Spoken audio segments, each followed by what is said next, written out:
Good evening, everyone. I'm Riley King, and welcome to the Riley King Newscast, right here on the Riley King Network. Let's begin. First up, President Trump declares national emergency at southern border. Let's take a listen to that video from AP News.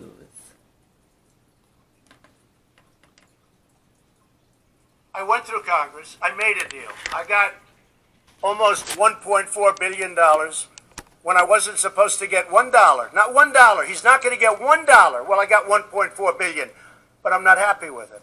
I also got billions and billions of dollars for other things. Port of entries, lots of different things. The purchase of drug equipment, more than we were even requesting. In fact, the primary fight was on the wall. Everything else we have so much, as I said, I don't know what to do with it. We have so much money. But on the wall, they skimped. So I was successful in that sense, but I want to do it faster. I could do the wall over a longer period of time. I didn't need to do this, but I'd rather do it much faster. And I don't have to do it for the election. I've already done a lot of wall for the election, 2020. And the only reason we're up here talking about this is because of the election. Because they want to try and win an election, which it looks like they're not going to be able to do. And this is one of the ways they think they can possibly win, is by obstruction and a lot of other nonsense. And I think that I just want to get it done faster, that's all. Okay, and there you go on that video and that report.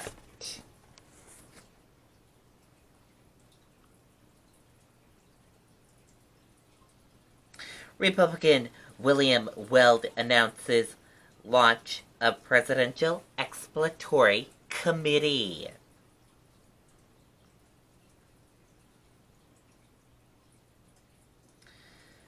Let's take a listen to that video from WMUR News 9.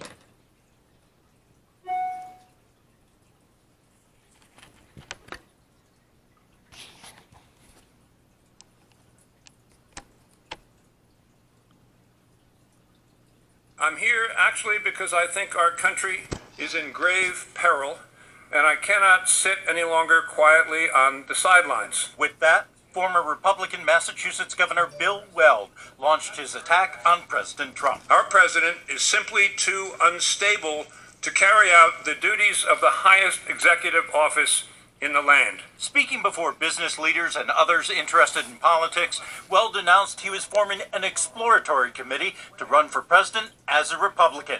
In 2016, Weld was the Libertarian candidate for vice president.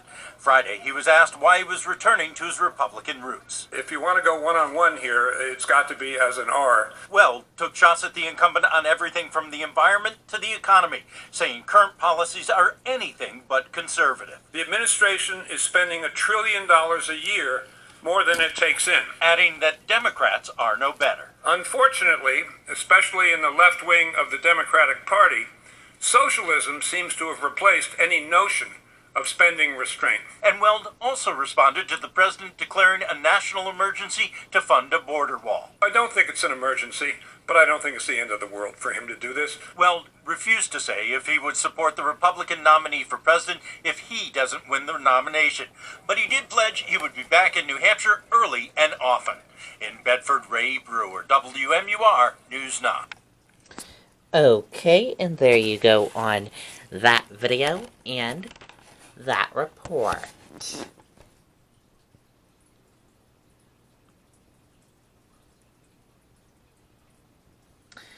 20-year-old pronounced dead after being hit by a pickup truck in Hillsborough.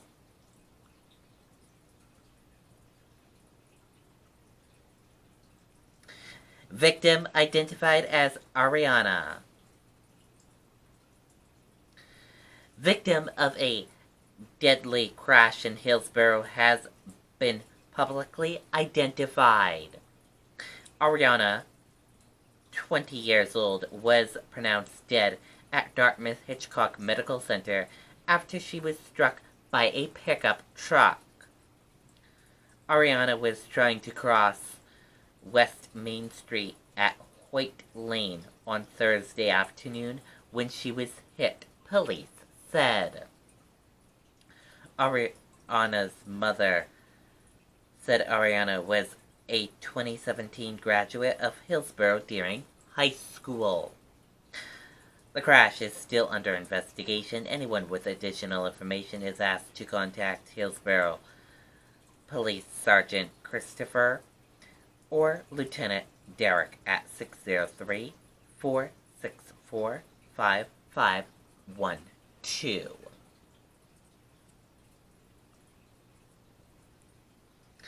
New Hampshire delegation, former Trump campaign manager, react to expected emergency declaration.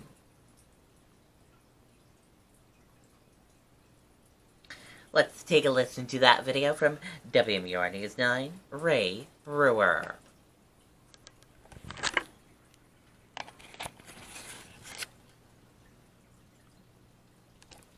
I think what he's attempting to do is an end run around the bipartisan majority in Congress. Congressman Chris Pappas says he's disappointed with the president's plan to declare a national emergency to secure funding for a border wall. I'm really disillusioned by the fact that the president already wants to pull the plug on that and go his own way. He's very disappointed that the Congress has returned $1.375 billion for funding for the national emergency, which he feels very strongly about fixing. Corey Lewandowski, who was Donald Trump's former campaign manager, says he was at the White House speaking with the president on Wednesday. What the president is declaring is the opportunity to secure our border and to protect American people, and I believe he will find the financial resources necessary to come up with the delta between what Congress is offering and what it's going to take to build the full wall. We shouldn't allow the president to take upon himself enhanced powers that are really best left to the democratic processes that we have before us.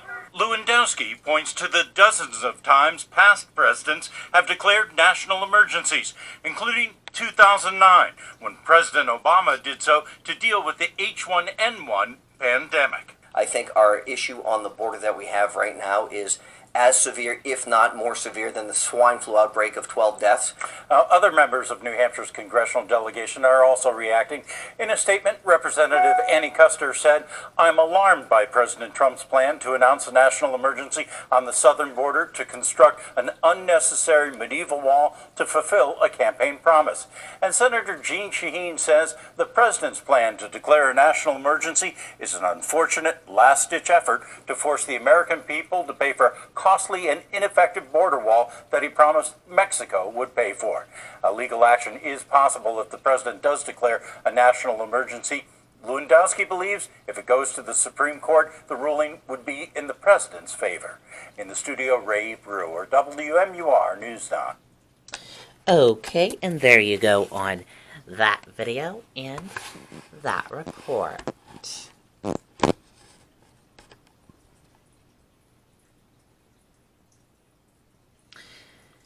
And now let's take a look at your U.S. stock market and see how your U.S. stock market did this evening, closed this evening.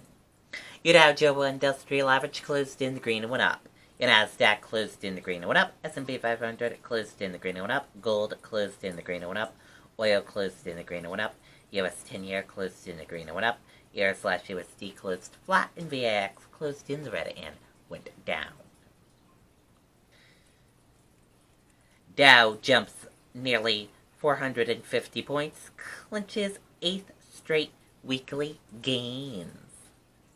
Stocks surged Friday, aimed increasing hopes for a U.S.-China trade deal as Equalities posted another solid weekly gain. And we're following breaking news. 1 dead, 4 officers hurt in Ario, Illinois, shooting officials say.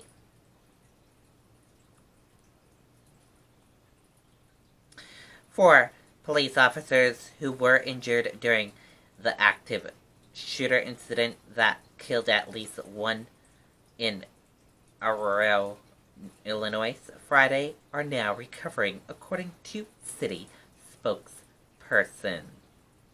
And that does it for the Riley King Newscast right here on the Riley King Network. I hope you all have a great rest of your Friday night, and I'll see you back here tomorrow for another newscast. Good night, everyone. Bye.